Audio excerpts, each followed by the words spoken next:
आदमी अपने भय को कैसे दूर करे? हर कोई जब कोई काम शुरू करने जाता है उसके मन में भय आता है। एग्ज़ाम देने से भय पहले समय भय आता है। इलेक्शन के समय बहुत सारे लोगों में भय आता है, होगा कि नहीं होगा? या कोई काम शुरू करने जा रहे हैं, एग्ज़ाम देने जा रहे हैं, कोई भी करने जा रहे हैं तो आपको भय लगता है होगा कि नहीं होगा, होगा कि नहीं होगा? इ होने के 2 परिस्थिति होगा या तो नहीं होगा। तो भगवान श्री कृष्ण इस भय को मुक्त करने के लिए, भय को हटाने के लिए अर्जुन को समझाते हैं गीता के दूसरे अध्याय में कि शरीर का मरना एकदम निश्चित है और आत्मा कभी मरता नहीं। तो तुम्हें जो चीज़ निश्चित है उसके लिए शोक नहीं करना चाहिए, भय नहीं करना चाहिए। तुमको वो करना चाहिए जो पूरे समाज के लिए अच्छा हो, दुनिया के लिए अच्छा हो, तुम्हारे लिए भी अच्छा हो।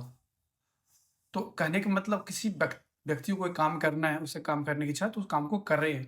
लेकिन करने से पहले उसे भय लगता है उसको दूर कैसे करे? तो इसी के लिए गीता के दूसरे अध्याय में कि भगवान श्री कृष्ण कहते हैं अर्जुन को कि देखो शरीर और आत्मा, आत्मा को कोई कुछ भी नहीं कर सकता है, शरीर का मरना एकदम निश्चित है। आत्मा को कोई कुछ नहीं कर सकता, इसका संबंध बोलते हैं न जलाया सकता, न गलाया सकता, ना उसको कुछ दिमाग के द्वारा, न किसी पदार्थ की वजह से बिजली हो, पानी हो, आग हो, कुछ भी हो, शरीर हो और भी करंट हो या आप सीधा मैथमेटिक्स हो, फिजिक्स हो, किसी भी चीज़ से आत्मा को आप कुछ भी नहीं कर सकते। आत्मा अपरिवर्तनशील है और वो दिमाग के परे भी होता है और दिमाग से उसको समझा नहीं जा सकता, ऐसा उनका कहना था। तो कहा कि कहने का सबसे ज़्यादा तात्पर्य कि आत्मा जो है अपरिवर्तनशील है।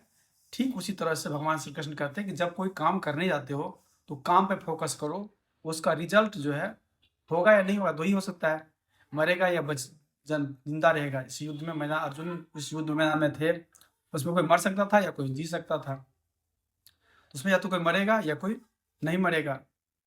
तो भगवान श्री कृष्ण समझाते हैं अर्जुन को कि तुम इसकी चिंता छोड़ो, तुम वही करो जो तुम्हारे लिए उचित है, तुम्हारा कर्तव्य कहता है कि तुम उचित अच्छे लोगों का न्याय दिलाने के लिए, लोगों की बेहतरी के लिए करते रहो, रिजल्ट की चिंता छोड़ दो। तो भगवान श्री कृष्ण कहते हैं कि तुम आत्मा की तरह बनो, यानी इसित प्रज्ञ। इसित प्रज्ञ का मतलब होता है अगर उसे कोई मान सम्मान दे रहा है या कोई अपमान दे रहा है, दोनों परिस्थिति में वो एक जैसा है, वह इसित प्रज्ञ। ठीक उसी तरह से आप जिस काम को कर रहे हैं, मान लीजिए आपका रिजल्ट एक बार खराब हो गया, फिर भी आप काम को उतना ही तन्मयता से कर रहे हैं, या आपका रिजल्ट अच्छा हो गया, फिर भी आप काम को उसी तन्मयता से कर रहे हैं। यानी अपने काम पे फोकस करना, फल की चिंता किए बगैर, यही जो है सूचक है इसका कि आप आत्मा की तरफ मूव करिए। कहा अर्जुन ने कहा कि तुम आत्मा के आश्रय लो, शरीर पे आश्रय मत लो। शरीर तो नश्वरशील है, आज से बचपन, कल जवानी, फिर बुढ़ापा, फिर उसका खत्म होना, ये तो निश्चित ही निश्चित है, सबके लिए निश्चित है, इसलिए इसके लिए कभी नहीं घबराना चाहिए। कहा कि युद्ध में होगा क्या, या तो कोई जीतेगा कोई हारेगा, या कोई जिंदा रह जाएगा या कोई मर जाएगा। तो इसकी चिंता से मुक्त होके तुम अपना कर्म करो जो उस समय उस समाज के लिए जो अच्छा है।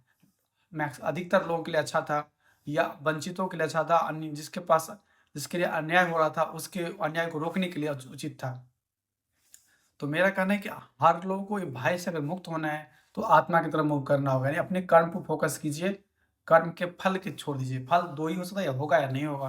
तो ये होगा या नहीं होगा, इस दोनों स्थिति में आप अगर एक साथ रह गए और अपने कर्म पे फोकस बनाए रख गए, तो आपको जो है आगे बढ़ने से कोई नहीं रोक सकता है। ये आपके मन में भय भी नहीं होगा। मान लीजिए एक बार आपका रिजल्ट खराब हो गया, एक बार एग्जाम दिया नहीं हुआ, दूसरा बार नहीं दिया, तीसरा बार, चौथा बार, किसी बार तो होगा ही होगा, क्योंकि आप कर्म पे फोकस किए हुए हैं। यानी हर रोज आप पहले से बेहतर बनते जा रहे हैं, हर रोज आप पहले से ज़्यादा जानते जा रहे हैं।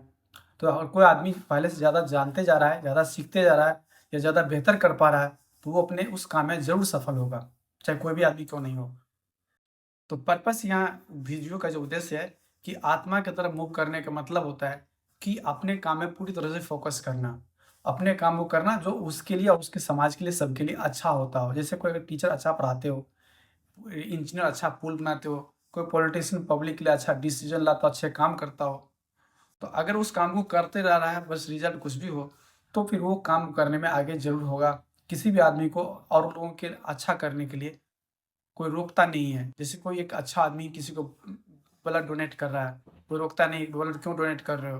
कोई आदमी एक अच्छा बगीचा बना रहा है, उसके लिए कोई रोकता नहीं है। तो चीज़ें समझ में आनी चाहिए कि आपको जो काम करना है, उस पे काम पे फ़ोकस करना है, उसके रिज़ल्ट पे नहीं। भगवान श्री कृष्ण यही कहना है, एक अपने काम पे फ़ोकस करना, आत्मा के करीब जाना है और उस काम के बारे में सोच-सोच के चिंता करना, घबराहट होना, शरीर की तरफ जा रहा है, शरीर का मरना निश्चित है। यानी कहने का मतलब हर जो ज़िंदा व्यक्ति है आज है, वो कल एक दिन ज़रूर मर जाएगा।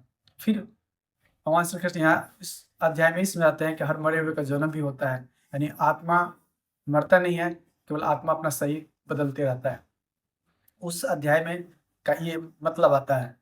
तो यहाँ पर लेकिन जो लोगों को सीखने का पॉइंट क्या है, यहाँ पे ये नहीं कि पुनर्जन्म होता है कि नहीं होता है, इस सवाल का जवाब नहीं है, उसे इसमें दिया गया कि पुनर्जन्म होता दिख रहा है।